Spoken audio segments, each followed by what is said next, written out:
The year is 1991, and it is a big year for gaming. Hardware-wise, the Super Nintendo has finally arrived to the US, and in Japan, Sega releases the Mega CD. But what's even more important about this year is what games came out, because this is when we saw the release of a few games that either started whole new franchises, or completely revolutionized the genres they were in, and here are 5 of the best. To start, let's take a look at a sequel to one of the best games I talked about for 1990, and that's Secret of Monkey Island 2. Now, what made the first game great was its new approach to storytelling and puzzle solving that set it apart from other point-and-click adventure games. But what made 2 even more amazing was how it refined and streamlined pretty much every single aspect of the first game, with better visuals, better puzzles, easier controls, the option of an easy mode that was still fairly challenging, and an overall story and adventure that was much greater in scope than the first, not to mention still being hilarious, making it quite possibly the best point-and-click adventure game of all time.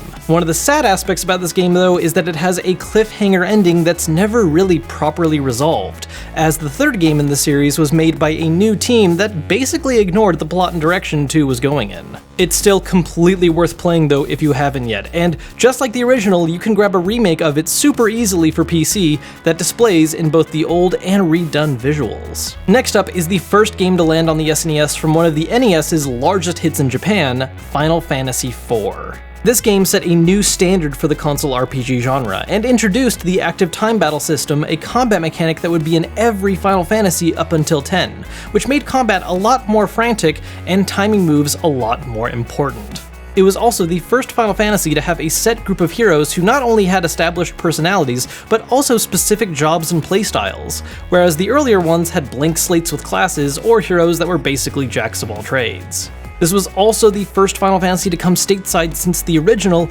leading to a bit of confusion as SNES copies here are called Final Fantasy II. Not to mention the game was heavily modified into what's referred to as Easy Type, as it featured reduced difficulty, fewer abilities for each character, and a different final boss. We'd eventually get the real version of this game when it was ported to PlayStation, and later got remade and ported again and again and again for Game Boy Advance, DS, PSP, mobile devices, and PC, making it the most remade Final Fantasy of them all. Now, third up is arguably the most important game that came out this year because it completely revolutionized the fighting game genre, and is pretty much responsible for a rebirth in arcades during the early 90s, and that's Street Fighter II.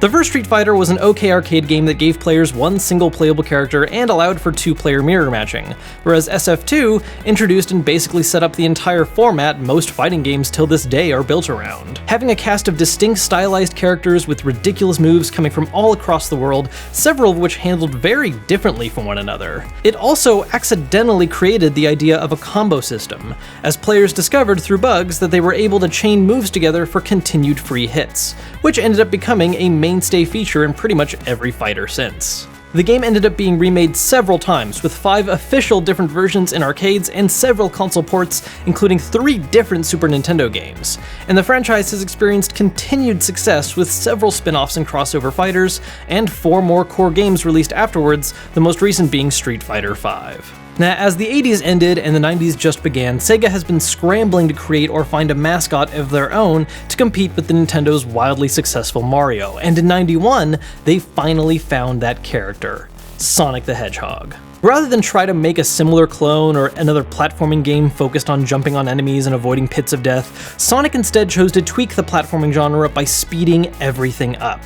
After building up some momentum, Sonic could cover stages and ground way faster than Mario, with skilled players being capable of bolting through whole stages extremely fast. More traditional platforming mechanics of course found their way in, but the resulting game stood apart from what all the rest were doing. Slap on a good soundtrack and impressive visuals for its time, and it's easy to see why Sonic became Sega's shining beacon, with a huge number of sequels, spin-offs, and reinventions happening over the years. Not to mention, the battle between Mario and Sonic has been an iconic representation of gaming in the 90s, and even with Sega no longer being a console manufacturer, this rivalry lives on through crossover games like Mario and Sonic at the Olympics, or Sonic's appearance in Nintendo's Super Smash Bros. Series. Now, last but not least is my personal favorite on this year's list, one of the most iconic Super Nintendo games ever made, The Legend of Zelda: A Link to the Past. After the middling and confused sequel that was Link's Adventure, A Link to the Past went back to the formula used for the first game,